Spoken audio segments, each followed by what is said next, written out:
எங்கே பார்த்தாலும் உலகம் ஒரே துன்பமயமாக இருக்கிறது, அதனிலிருந்து விடுதலையே இல்லையா?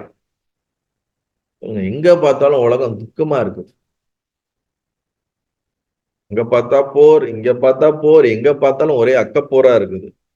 வீட்டுக்குள்ள வந்தா பிரச்சனை, வீட்டுக்கு வெளியே போனா பிரச்சனை, ஆபீஸுக்கு போனா பிரச்சனை, எங்க பார்த்தாலும் ஒரே பிரச்சனையா இருக்கு. எனக்குள்ளேயும் பிரச்சனையா இருக்கு, எங்கேயும் துக்கமா இருக்கு. இப்ப துக்கமே இல்லாம நம்மளால விடுதலையான ஒரு உணர்விலே இருக்க முடியுமா? முடியாதா? எப்பொழுதும் ஒரு இன்ப ஒரு சுக உணர்வில் நம்மால் வாழ முடியுமா? முடியாதா? இல்ல அப்படி ஒரு ஸ்டேட் இருக்கா இல்லையா? தான் கேள்வி. அவன் ரொம்ப அடிபட்டிருப்பான் போல இருக்கு வாழ்க்கையில. எங்க போய் பார்த்தாலும் ஒரே அடி வாங்கியிருப்பான் போல இருக்கு. அதனாலதான் எங்கே பார்த்தாலும் உலகம் துன்பமயமா இருக்குது. உண்மையில அது அப்சல்யூட் ரைட்டு தான். அது நீ எங்கு பார்த்தாலும் உலகம் துன்பமயமாக இருக்கிறது என்றால் தான் எது உண்மை, எங்க அப்ப உண்மையான விஷயம் இருக்குன்னு தேட ஆரம்பிப்ப.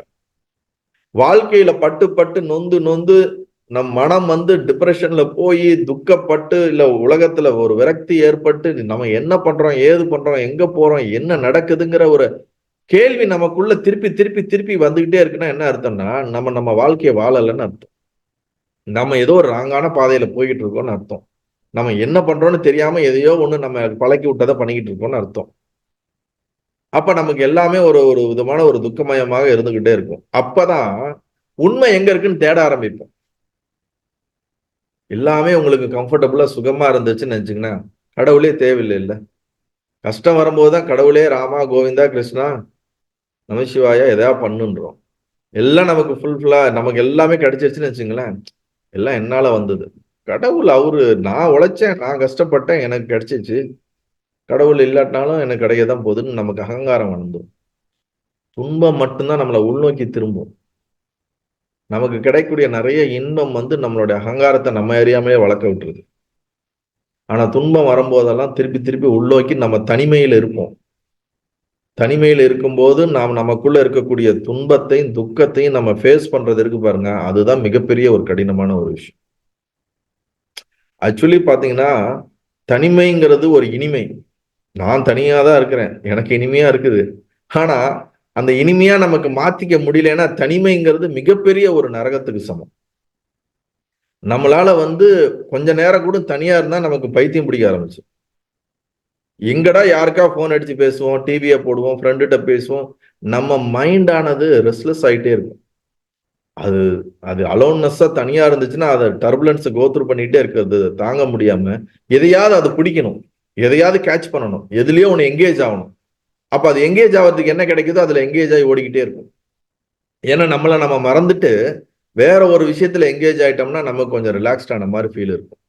அது எப்படின்னா பெயின் கில்லர் போடுறதுக்கு சமம். பெயின் இருக்குது, அது ஏதோ டிஸ்டர்பன்ஸ் இருக்கு, ஆனா நம்ம பிரெயினுக்கு போகக்கூடாதுங்கிறதுக்கோசம் நம்ம என்ன பண்றோம், ஒரு பெயின் கில்லரை போட்டோம்னா நமக்கு தெரியாது என்ன நடக்குதுன்னு. ஆனா எக்ஸாக்ட் ப்ராப்ளத்தை நம்ம சார்ட் அவுட் பண்றது கிடையாது. அண்டர் த கார்பெட்டுங்கிற மாதிரி துணிக்கு அடியில போட்டு இருக்கிற குப்பையெல்லாம் கூட்டி கூட்டி கூட்டி கார்பெட் அடியில சேர்க்கிற மாதிரி ப்ராப்ளத்தை டைரக்டா நம்ம அட்ரஸ் பண்றது இல்லை. ஏன்னா அட்ரஸ் பண்ண தெரியறது இல்லை நமக்கு. இல்ல அதை போனா அது இன்னும் பூதாகரமா வெடிக்குது. ஸோ நம்மளை நம்ம டைரக்டா ஃபேஸ் பண்ணணும். நம்மளை நம்ம வந்து அப்லிஃப்ட் பண்ணணும். நம்மளை மேல் நோக்கி எடுத்துட்டு வரணும். பிரச்சனை என்ன தெரியுமா, ஹியூமன் பீயிங் ஒவ்வொருத்தனும் தன்னோட தான் வாழ்றது இல்லை. அதுதான் இருக்கிறதுலே பெரிய பிரச்சனை அவனுக்கு. தன்னோட தான் மனதோடையும் இந்த புத்தியோடையும் இந்த உடலோடையும் என்றைக்கு உங்களால் இனிமையாக இருக்க முடியுதோ அன்னைக்குதான் உண்மையில நீங்க வாழ்க்கையை வாழ ஆரம்பிக்கிறீங்கன்னு அர்த்தம். அது வரைக்கும் எதையோ ஒண்ணு பண்ணிக்கிட்டு இருக்கோம்னு அர்த்தம். சரி, இப்ப இங்க வருவோம். எங்கே பார்த்தாலும் உலகம் ஒரே துன்பமயமாக இருக்கிறது, அதுல இருந்து விடுதலை இல்லையா? பகவானுடைய பதில், விடுதலைக்கு ஒரே வழிதான் இருக்கிறது. There is only one gate இருக்குது. அந்த கேட் வழியா தான் நீ வெளியே போகணும். ஒரே ஒரு ஆப்ஷன் தான் இருக்குது விடுதலைக்கு, லிபரேஷனுக்கு. அதாவது எந்த நிலைமையிலும் தன்னை மறவாது இருத்தலே ஆகும். தன் நிஜஸ்வரூபத்தை மறவாது இருத்தலே ஆகும்.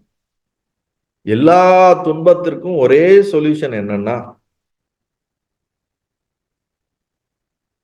நான் ஆத்மா, நான் பிரம்மம், அகம் பிரம்மாஸ்மி, ஐ ஆம் அ கான்சியஸ்னஸ் அப்படிங்கிற உங்களுடைய நேச்சர் ஸ்டேட்ல எஸ்டாப்ளிஷ் ஆகி அந்த உணர்வுல வாழ்றது மட்டும்தான் எல்லா விதமான துக்கத்துக்கும் அல்டிமேட் சொல்யூஷன்றார். இதற்கும் அதுக்கும் என்னங்க சம்பந்தம் அப்படின்னா, நம்மால் பார்க்கப்படுகின்ற, அனுபவிக்கப்படுகின்ற அனைத்துமே மனதினால் ப்ரொஜெக்ட் பண்ணப்படுகின்ற ஒரு விதமான மாயா. கான்சியஸ்னஸ்ங்கிறது மாயா கிடையாது. நல்லா புரிஞ்சுக்கோங்க. இந்த மாயாவையே எது சாட்சியா பார்க்குதோ அதுதான் கான்சியஸ்னஸ். ஒன்ஸ் நீங்க கான்சியஸ்னஸ்னு உட்காந்துட்டீங்கன்னா, இது பண்ற எல்லா காமெடி, லீலா, இது பண்ணக்கூடிய எல்லா டிராமாவும் நம்ம சாட்சியா பார்க்க ஆரம்பிச்சிருவோம். அப்ப அது கூட நம்ம அட்டாச் பண்ணிட்டு துக்கப்பட மாட்டோம். இப்ப நம்ம தெரியாம நம்மளுடைய இக்னரன்ஸ்னால எல்லாம் நிஜம் என்று, இந்த உடல், மனம், இந்த உலகம் அனைத்தும் நிஜம் நிஜம் என்று அதோட பயங்கர அட்டாச்மெண்ட் வச்சிருக்கிறோம். நம்மள அறியாமலே சோமனி பர்த்துக்கு முன்னாடி நமக்கு அந்த அட்டாச்மெண்ட் கிரியேட் ஆனது கண்டினியூ ஆகிட்டே இருக்கு. அந்த அட்டாச்மெண்ட் பிரிங் ஆல் த துக்கம். அதுதான் நமக்கு எல்லா துக்கத்தையும் எடுத்துட்டு வருதே தவிர வேற இல்லை. என்னைக்கு நீங்க அந்த தேகாத்ம புத்தியிலிருந்து விடுபடுறீங்களோ அதுதான் லிபரேஷன். அததான் இங்க விடுதலைன்னு சொல்றாரு. உன்னுடைய நிஜஸ்வரூபத்துல பொய்யான சொரூபத்துல இருக்காத. உன்னுடைய நிஜஸ்வரூபம் நீ ஆத்மாங்கிறது தான், நீ கான்சியஸ்னஸ்ங்கிறது தான். உன்னுடைய பொய் சொரூபம் நீ ஒரு சரீரமாகவும், நீ ஒரு மனமாகவும், நீ ஒரு உடலாகவும், இல்லை இவை அனைத்தும் நிஜமாகவும் உன்னை நீ எப்ப நீ காக்னைஸ் பண்ணனாலே நீ ஃபால்ட்டி ஐடென்டிட்டிக்குள்ள மாட்டிக்கிட்டேன்னு அர்த்தம். உன்னோட ஒரிஜினல் ஐடென்டிட்டில இருந்து நீ என்ன ஆயிட்ட, ஸ்லிப் ஆயிட்டேன்னு அர்த்தம். That is ignorance, that is maya. அதனால துன்பங்கள் யாவும் தொலைவதற்கு ஒரே வழி அதுதான். நான் யார் என்னும் விசாரணையே பரமானந்தமயமாய் இருத்தற்கு அதுவே வழி. சச்சிதானந்தமா பரமானந்தமா இருக்கிற எல்லா ஆனந்தமாவும் இருக்கிறதுக்கு ஒரே வழி என்னன்னா, நீ உன்னை உணர்வது. That is only purpose of our life. வேற எதுவும் பர்பஸ் கிடையாது. நாம இந்த உலகத்துல பிறந்ததோடைய நோக்கம் என்னன்னா, நம்மை நாம் உணர்வதற்கு தானே, வேற எந்த பர்பஸும் இல்லை. அதுக்குதான் இந்த உடம்பு எடுத்திருக்கீங்க, அதுக்குதான் இந்த உடம்பு கொடுக்கப்பட்டிருக்கு. வேற எதையோ நீங்க நினைச்சுக்கிட்டு இருந்தீங்கன்னு நினைச்சுங்களேன், அதெல்லாம் மாறிக்கிட்டே இருக்கும். மாறாதது நீங்க மட்டும்தான். நீங்க உலகத்துக்கு 1000 சேவை பண்ணாலும் நமக்குள்ள ஒரு துக்கம் இருந்துகிட்டே இருக்கும்.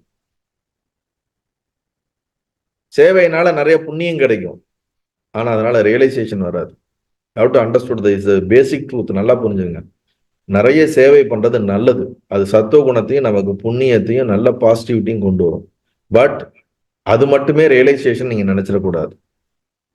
Realisation is totally different from the நம்மளுடைய ஆக்ஷன்ஸ்.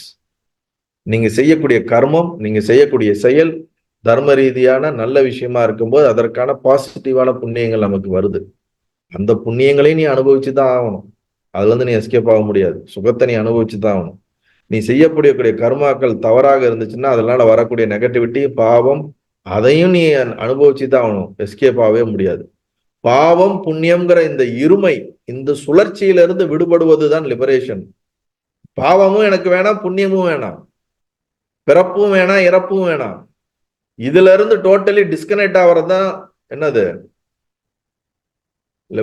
லிபரேஷன் அப்படிங்கிறது, மோட்சம் அப்படிங்கிறது.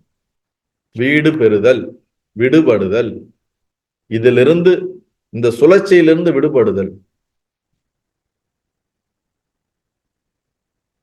ஸோ அதனால துக்கமா இருக்கு அப்படின்னு நினைச்சீங்கன்னா, you have to work for your realisation. அதுதான் ஒன்லி அப்சல்யூட் ஆன்சர்.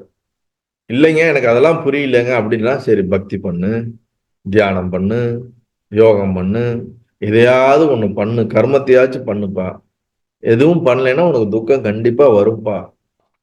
நல்லது.